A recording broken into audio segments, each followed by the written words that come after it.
राधे राधे दोस्तों। आज की कहानी बहुत ही मजेदार होने वाली है, इसलिए कहानी को पूरा जरूर सुनिए। एक बनिया प्रदेश में व्यापार करने के लिए जा रहा था। उसने मोहरों की थैली कमर के नीचे बांध रखी थी। जैसे ही जंगल से गुजरने लगा तो तीसरे पहर ठगों ने उसे घेर लिया। लाठी को हिलाता हुआ ठगों का मुखिया कहने लगा, सेठ जी, हम तो आपके पास आ रहे थे। हमारी छोटी बेटी का ब्याह है, 6 दिन बाकी हैं। मुझे उधार रकम चाहिए। सेठ ने सहज भाव से पूछा कि आपको कितनी रकम चाहिए। ठगों के मुखिया ने कहा, जितनी आपके पास हो उतनी दे दीजिए। सेठ तो पहले ही समझ गया था कि वो ठगों के फंदे में फंस गया है। मोहरें तो अब देनी ही पड़ेंगी। ठगों के पास लाठियां हैं, पर उसे तो अपनी बनिया बुद्धि से सामना करना है। मुस्कुराते हुए कहने लगा, अच्छा हुआ कि परदेश का चक्कर बच गया। मैं उधारी के धंधे पर निकला हूँ। शगुन भी अच्छे हुए हैं। कुछ गिरवी रख सकते हो? गिरवी? ठगों के मुखिया ने चौंक कर कहा, गिरवी तो मेरी जीभ है, कहें तो इसे काट कर दे दूं? सेठ ने गर्दन हिलाते हुए कहा, नहीं नहीं, काटने की जरूरत नहीं, ये तो मुंह में ही शोभा देती है। फिर बनिए ने चुपचाप मोहरों की थैली निकाल ली। गमछे पर मोहरें खाली करते हुए कहने लगा, सिर्फ एक मोहर खर्च के लिए तो मैं रखूंगा ही। ठगों के मुखिया ने प्रतिष्ठा रखने के लिए शराफत भी दिखाई। क्यों सेठ जी, एक ही क्यों, 2 रख लीजिए। बनिए ने मुस्कुराते हुए फिर कहा, बनिए का बेटा हूं ना, बेकार ब्याज क्यों गंवाऊं। ठगों का मुखिया बड़ा खुश हुआ।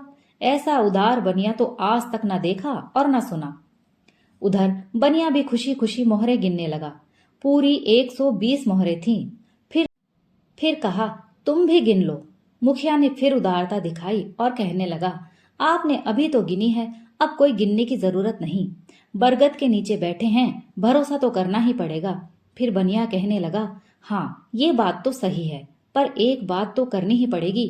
किसी की साख डलवाए बिना मैं कभी उधार नहीं देता।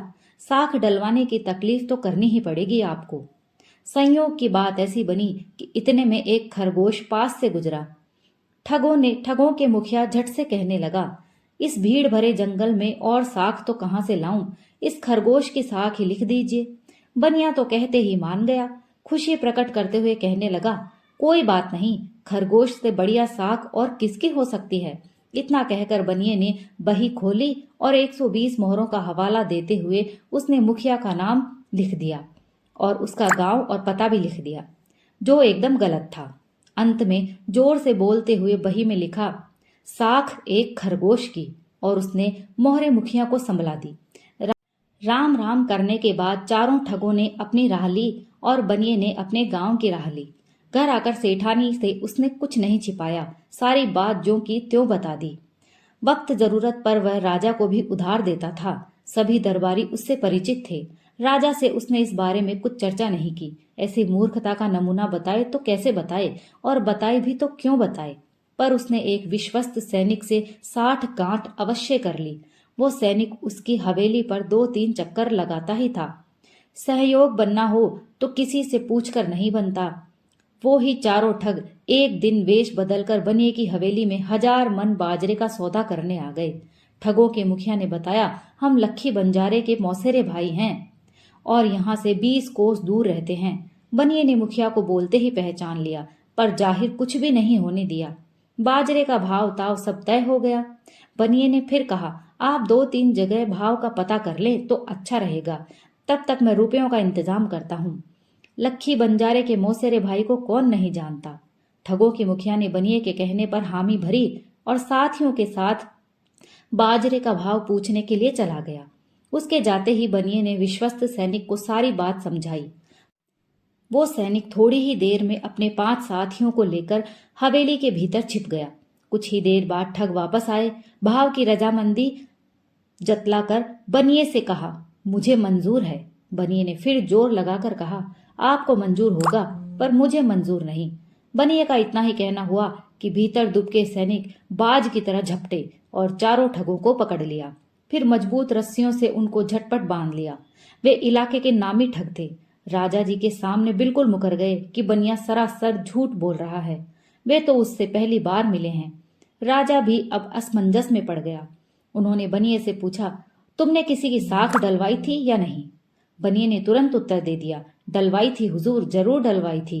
वही में साफ साफ लिखा है कि साख एक लोमड़ी की। मुखिया के तीनों साथी एक साथ बोल उठे, अंदाता, बनिया सरासर झूठ बोल रहा है। ये लोमड़ी कहाँ से आ गई? उस समय तो खरगोश पास से निकला था। ठगों के मुखिया ने उनकी ओर इशारा भी किया था, पर उन्होंने देखा ही नहीं। बनिया को झूठा साबित करने के लिए वे राजा के चेहरे की ओर देख रहे थे। तब तक बनिया बही खोलकर राजा के सामने जा खड़ा हुआ और कहने लगा, ये तीनों बिल्कुल सच कह रहे हैं हुजूर। ये देखिए, बही में साफ साफ लिखा है, साख एक खरगोश की। बाकी सारी बातें लिखी हुई हैं। गलती माफ करें अंदाता, जबान थोड़ी उथल गई थी। खरगोश के बदले लोमड़ी का नाम निकल गया था। राजा ने जोर से ठहाका लगाकर कहा, मैं तुम्हारी गलतियां खूब समझता हूँ, तभी तो तुम्हारा इतना मान रखता हूँ। आज से ही राजा के खजाने की जिम्मेदारी तुम्हारी होगी। फिर दीवान की ओर देखते हुए आदेश दिया, इन चारों के नाक कान काटकर ललाट पर ठग का दाग लगा दो। इन सब की सारी जायदाद जब्त करके अपने राज्य से 100 कोस दूर खदेड़ दो। गनीमत समझो कि इन्हें सूली पर नहीं चढ़ाया जा रहा। राजा ने इतना कहा तो ठगों के मुखिया ने सूली की खातिर बहुत हाथ पैर जोड़े। कहा, नाक कान काटने से बेहतर हमें सूली पर चढ़ा दे महाराज। पर राजा तो नहीं माना सो नहीं माना। बनिए की बुद्धि का मुकाबला ना ठग कर सके और ना चोर कर सके और ना ही डकैत कर सके। दोस्तों, ये कहानी यहीं समाप्त होती है। अगर आपको पसंद आई हो तो प्लीज लाइक और शेयर कीजिए, और अगर आप मेरे चैनल पर नए हैं तो प्लीज मेरे चैनल को सब्सक्राइब कर लीजिए, क्योंकि मैं आपके लिए ऐसी ही मजेदार कहानियां लाती रहती हूँ। कहानी सुनने के लिए आप सभी का बहुत बहुत धन्यवाद।